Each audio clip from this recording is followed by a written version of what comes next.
Hi everyone, it's Narelle here.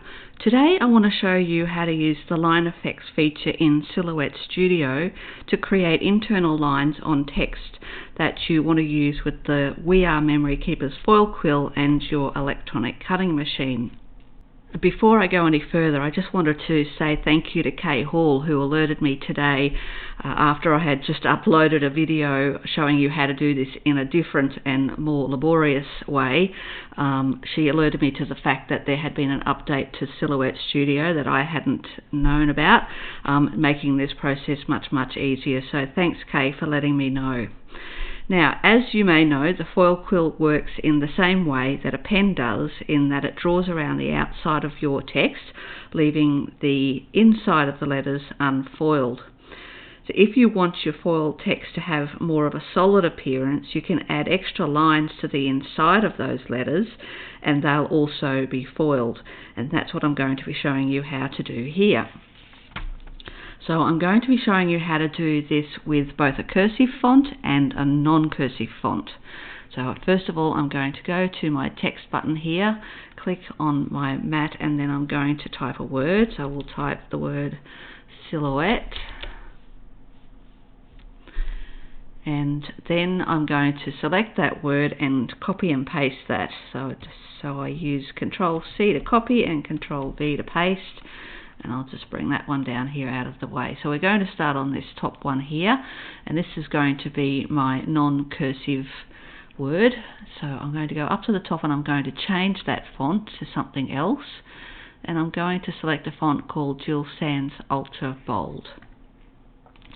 I'll just make that a little bit bigger, and then I'll go and zoom in here so you can see it a bit better.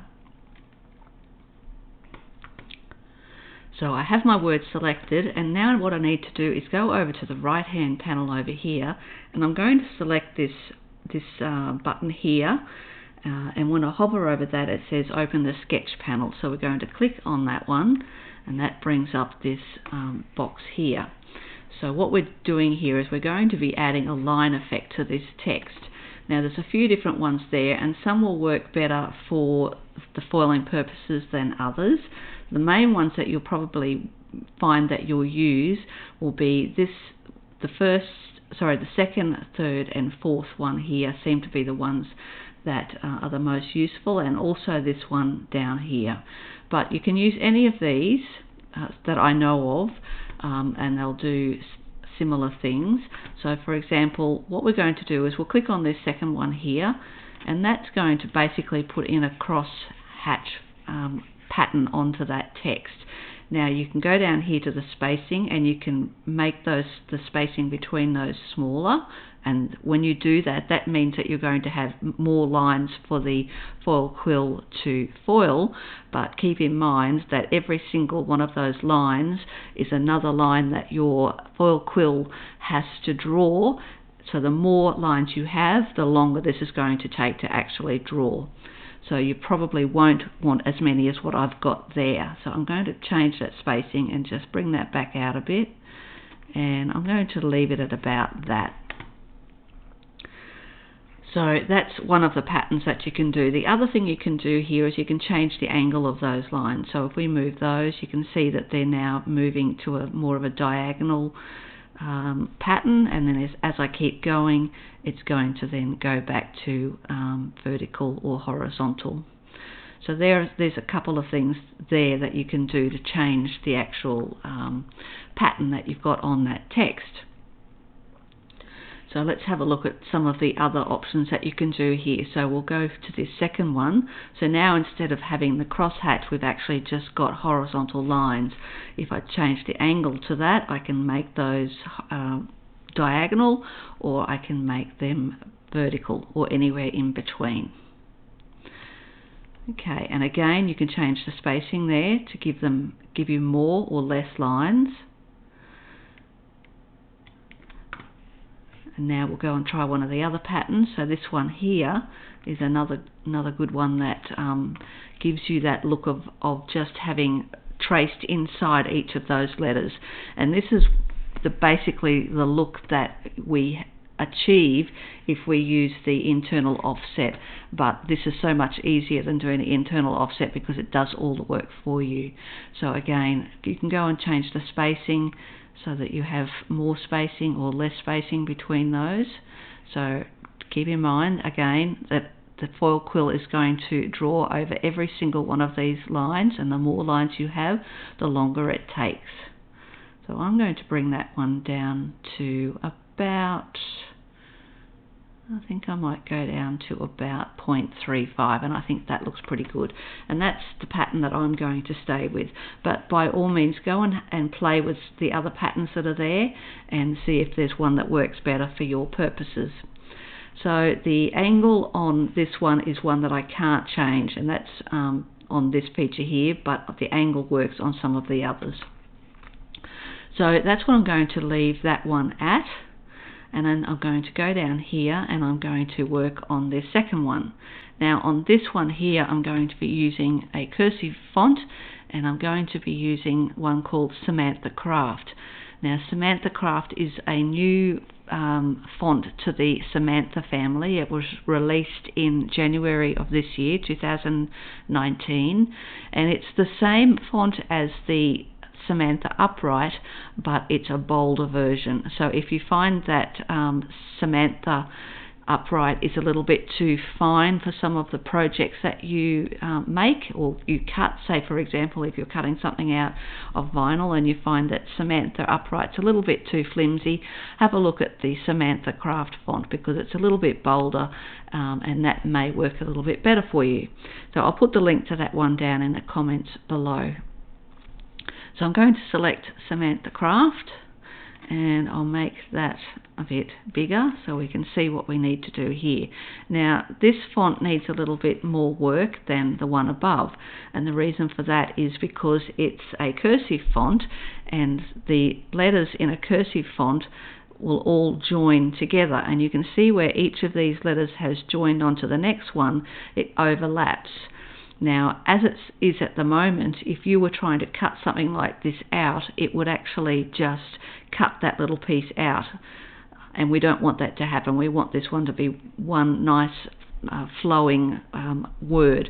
So to do that, we need to weld the text. And to do that in Silhouette Studio, we can either go to Object, Modify, Weld, or you can just go up to the toolbar up the top here, and you can select this button here, which is the weld button. So we'll click on that, and you can see now that all those letters have been joined. Now the S, because it doesn't connect to the I, is kind of out there on its own. So that all the changes that I make to this one happens to the whole word, I'm just going to select all of that and I'm going to group it. The quickest way to do that is Control G, and now it's all one grouped word. So we'll select that one and we'll go back to our line effects, and we'll put the same line effect that we did up on this one. So we'll go up to here, and that was this one here called the concentric embossing pattern. So we'll click on that one, and again it's filled those in. Now it's kept the same spacing that I used on the one above, and looking at it, it looks fine. I could go down to say maybe 0.03, and let's just see what happens as we go down smaller, whether it gets any better. So it has filled in a lot more of it, but I think there's just too many lines. It's just going to take too long to actually foil this word, so I will actually go back to, I think 0.03 looks fine.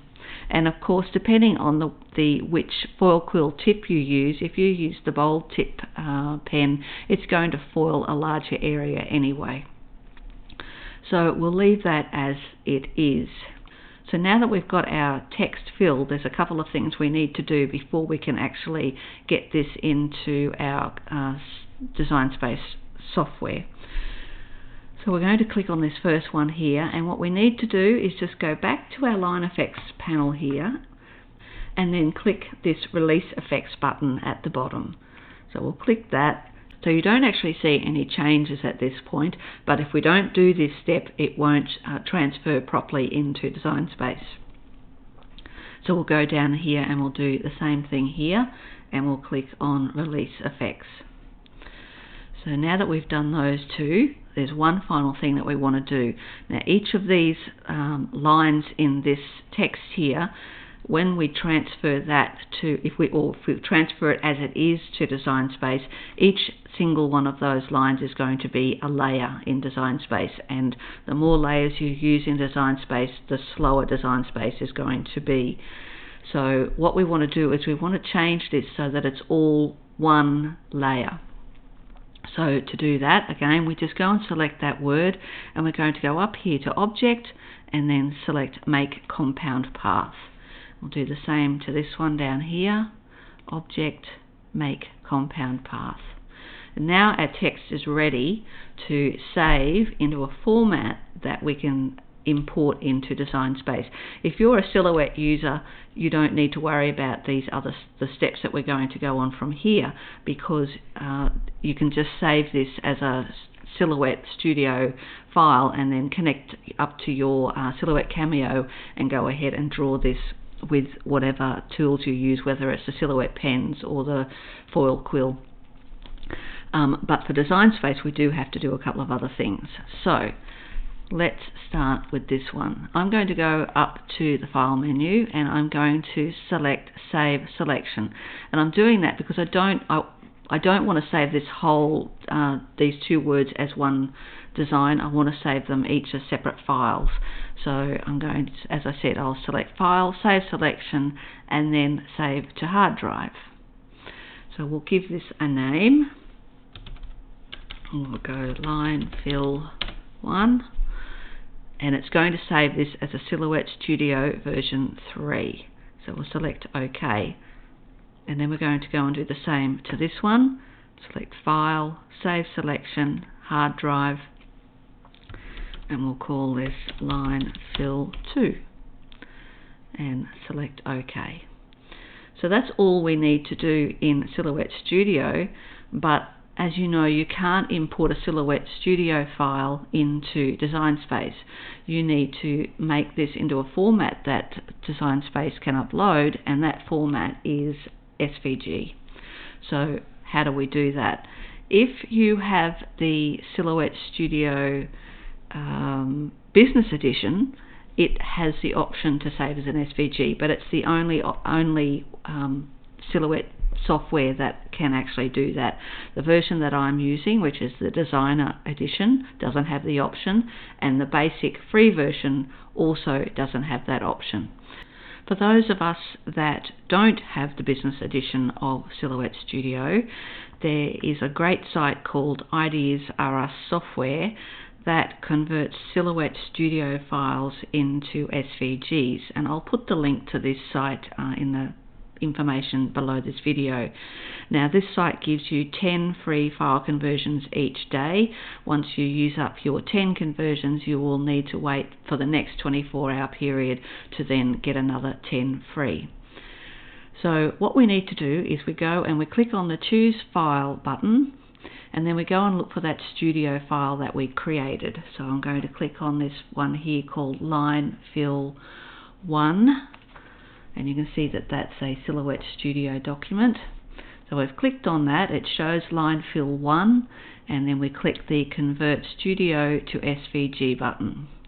So it goes away and converts that to an SVG, and then it will show you beneath there the name of that file that it just converted, which here is Line Fill 1. So you have two options here. You can click on that and it will take you to the preview of that file, at which point you can save it, or you can just right click on that Line Fill 1 there, and it will then give you the option to save it from there. So I'm going to right click, and then I'm going to select Save Link As. And I'm then going to get a dialog box that I will then, if I wanted to, I could change the name, but I'm not going to. So it just fills in that name for me. It shows that it's going to save as an SVG. So I then simply go and click Save. And you can see in the bottom left corner there that that's my SVG that I've just downloaded. So now we'll go and do the second one. So I click that button again, I select the line fill 2 and then click open if necessary. Click the convert studio to SVG button, and now it's changed to line fill 2. So this time I'm actually going to click on that, and I will show you that it's going to open up that preview here in the browser. There's my word there. So now I right click on that and select save as, and I get the same dialog box again, the file name and save type as SVG, and click save. So it's left you at that preview of that word. So to get back, if you have more SVGs that you need to create, you just press the back button on that browser there and it will take you back to that screen there. So it shows me that I've got one conversion left for this IP address.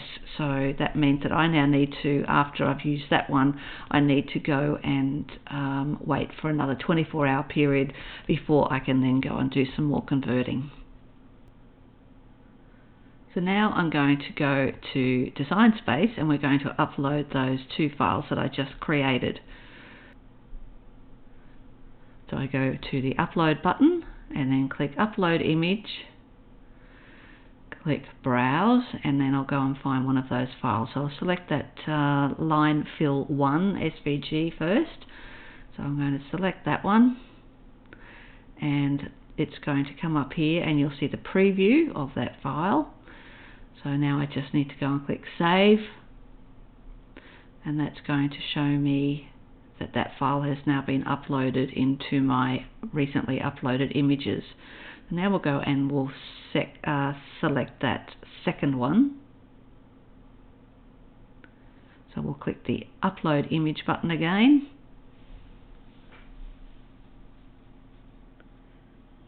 Click browse, and we'll go and select line fill 2. Again, there's the preview. Click save, and that will be added again to my projects. Alright, so there's those 2 silhouette SVGs that I've just created. So what we're going to do is we're going to click on those, and I'm going to add those to my Design Space canvas. So that's these 2 layers here. They're currently showing as cut. So what we need to do is go and select those, go up to the line type and click draw, and they will then look like they did back in Silhouette Studio.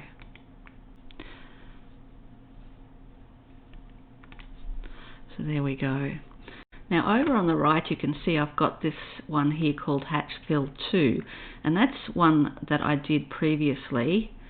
And I wanted to show you why I've saved that one there, and you can see the difference here. So even though I used a different pattern on this one, you can see that this one actually has all these different layers there, and the reason that all those different layers are there is because I didn't use that make compound path. So if you ever upload your SVG into Design Space and it shows us all these different layers instead of like up here with just the one, you'll know that you forgot that step of selecting the text and then making it a compound path. So at that point you can go back to Silhouette Studio, select that word again, make it a compound path, save it as the silhouette file, then convert it to the SVG and then upload it again. It will still work, but as I said, the more layers that you have in Design Space, the slower it's going to go.